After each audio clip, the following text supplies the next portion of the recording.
قصيدة اسمها الأحزان العادية. ايوه. الكلام ده من 30 سنة واحنا في الثورة في ميدان التحرير وهكذا. بسم الله الرحمن الرحيم. الأحزان العادية.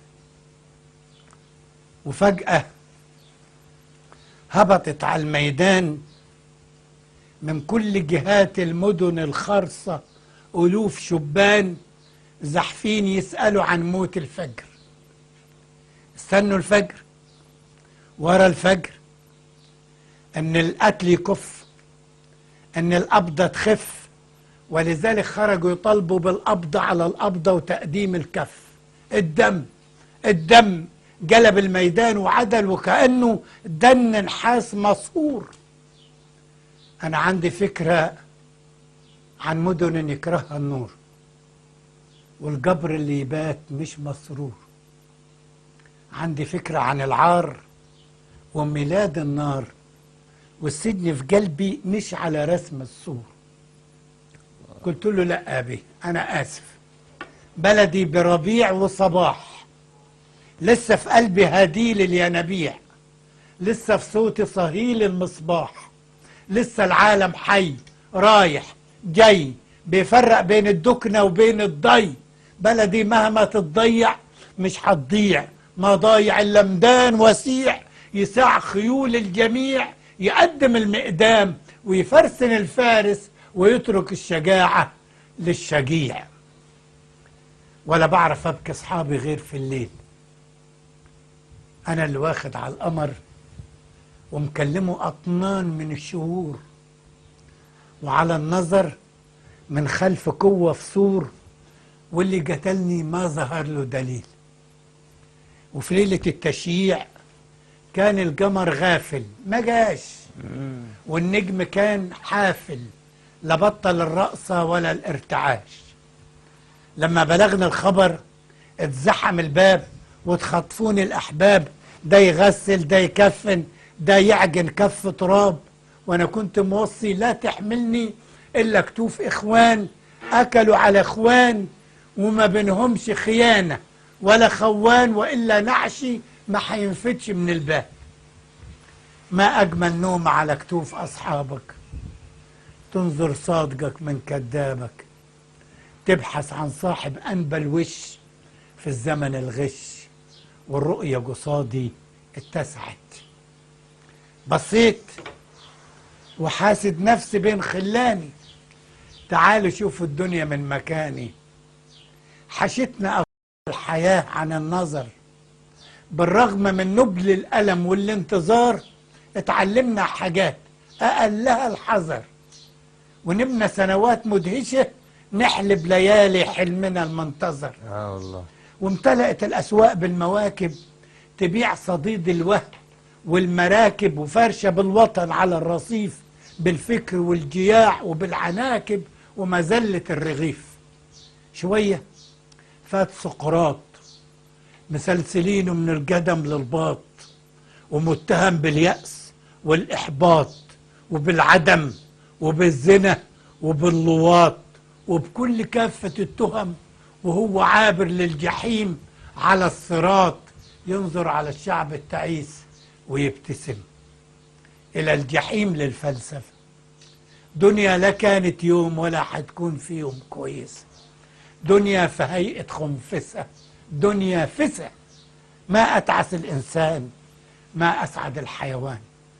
وعبر وصف من الزواني وراه متلطخين بالبودرة والمعاجين، حاصرين غطاوي الروس بطونهم عريانين، بيغنوا طوبى لضحكة المساجين. وعيال عراية تفيض بها الطرقات من القرى ومن المقاطعات، أطفال في لون الجوع، صوت النفس مسموع، أطفال شبه وضلوع. أما أنا فاتسعت الرؤية وبصيت للمسة وللنسايم المنعسة وللحياة المتعسة، وقلت ورا سقراط دنيا في هيئة خنفسة، ما أتعس الإنسان ما أسعد الحيوان. قبل مروري على بعض مكان كنت موصي يمه أفوت، هجمت من حارة مجموعة نسوان رقعوا بالصوت، قالوا يا عبد الرحمن، وعرفت تموت وتفوت اللحم العار المتهان في المدن اللي ما عداش منها ريحة إنسان. أنا مت ومش منظور لي جواب، متحصن بكتوف الأصحاب، ولذلك فت. لكن لما عبر نعشي بحر الموكب، اتهيألي سمعت ما بين الصوت المتركب صوت فاطمة اخت الحزنان بيزاحم كل الأصوات والأحزان، وتذكرت صورتها في زواني سقراط ومناحة النسوان حمامة نوح مدبوحة في هوكة الكوم الحزنان. عز عليا اني ما اديتهاش بال، مع انها صاحبة افضال، كانت تداويني من طعن الحكام والبرد، وكانت تنصحني بعدم السير في قعر الواد الوعر، ولو انها كانت معترفالي في عبور الوديان. عند التربة قعد المقرئ اوصاني واداني كتابي بيماني، قال لي لو جولك ملكان قول انا عبد الله مش عبد الرحمن، ودعالي في لحظة ما يقوم للعدل ميزان ينوبني شيء من العفو وبعض الغفران. وفي لحظة ما انا متزحلق في قماش الابيض من قلب القبر اتقدم ظابط واتعرض، قبض على الجثة، طلب الاوراق، مزع الاكفان، عدل الوش، وقف وركلني وقال لي بلقم شديد حتى في الموت بتغش، شيلوه. ولقيت نفسي والعربية داخلة القلعة، كانت الدنيا نيران والشمس نيران ولع. قوم يا انسان، انا قلت لعبد الله، انا قلت لعبد الله مش عبد الرحمن. قال لي عندي اوراق تثبت انك مش مرتاح، امرك فاح. ولقيت نفسي محاصر تاني وتحت الرجلين. قلت لنفسي وبعدين راح تفضل كده لمتى يا غلبان؟ بتداري ايه باقي تاني عشان تبقي عليه؟ وطنك متباع، سرك متزاع، الدنيا حويطة وانت بتاع.